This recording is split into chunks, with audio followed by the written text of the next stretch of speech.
My name is Nick Offer, and I sing in the band Chk Chk Chk. I'm Raphael Cohen. I play bass in Chk Chk Chk.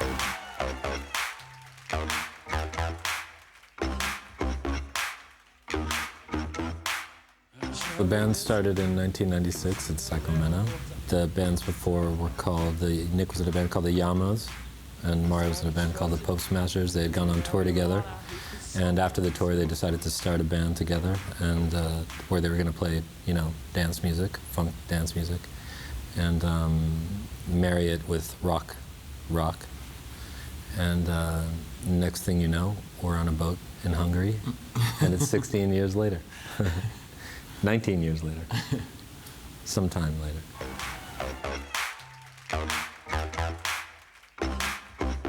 Many times the record company tried to convince us to change it to something more accessible, but we had high hopes for our artistic statements when we started the band, and so we've never wanted to change it. We like the name. We think it's one of the better names there are for bands.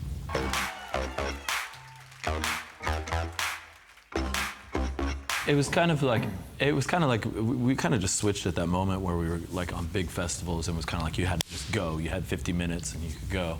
But for the first 7 years, we started every single show with a jam, and it was great. It did have its limitations. The nature of jamming is that sometimes it's boring, and so if we would start off and not hit it as a jam, it would kind of set a bad mood over the whole show. So in some ways it was a little bit of a relief, but it's remained an important part of the band, in that when we're composing, we still it's so much is still based on jamming, it's like, and it's great because you can improvise by yourself, but when you're improvising against other people, it's like you play off of their ideas and you kind of can get to a greater place than you could with yourself. So it's always exciting, and it's remained a part of the band, and I imagine it always will be in some sense.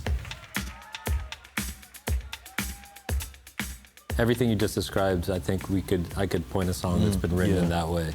Some of them are improvised, some of them are taken from group improvisations, some of them are taken from improvisations just from a couple people, some of them are built up by one person in their house, just kind of based either on an improvisation or it's really open-ended how we write music, and hopefully that makes the songs seem a little bit diverse from each other.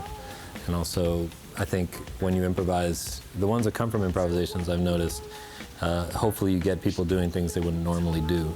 Like 45 minutes into the jam, you'll catch the one fleeting moment when they did something that's not what they usually do, and you'll build a song out of that. And I think we kind of have always been kind of like, we were very wary of about track 7 and on a CD where it starts, the formula starts to become apparent for a band. So I think our philosophy has been to have as many different approaches to the songwriting. So, so we try all those different combinations, and to hopefully beat that track 7 syndrome.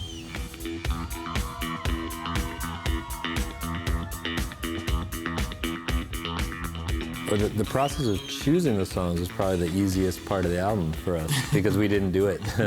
So I think the idea was that we had been heavily involved in writing these songs for a long time, and we had different sort of attachments and different things we hoped we were getting out of the song. Maybe we were too close to them. So we would give them out to people we trusted, and then kind of through their feedback hear which ones had kind of worked and which ones maybe hadn't worked as well.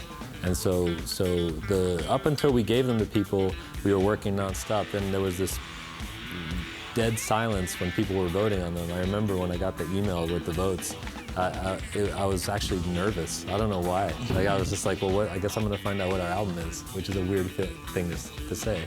But the idea was that we would use some sort of people that had a little bit more distance from the music to help us sort through all the material we had and give us some perspective as to what had actually worked that we had made.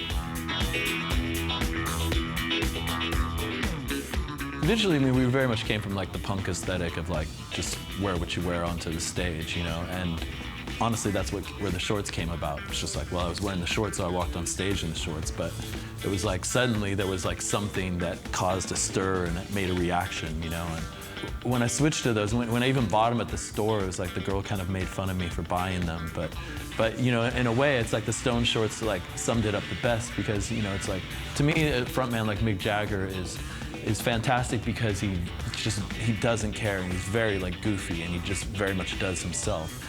And I've seen a lot of people imitate him precisely, but to me that's always not getting the point, because if you truly imitate Mick, you just do you, and you do your own goofy self. Mick did his own goofy things, and those became the cool things. So if you truly do Mick, then you should do your own goofy self. So to me, it was like the shorts was my own goofy thing. I remember the day he got the shorts, they came down like past his knees. He came, he was like, check out these shorts, and they were like all the way down. We were kind of like, they could be cool, but they're really long. Then he got them tailored, and I was like, it was great.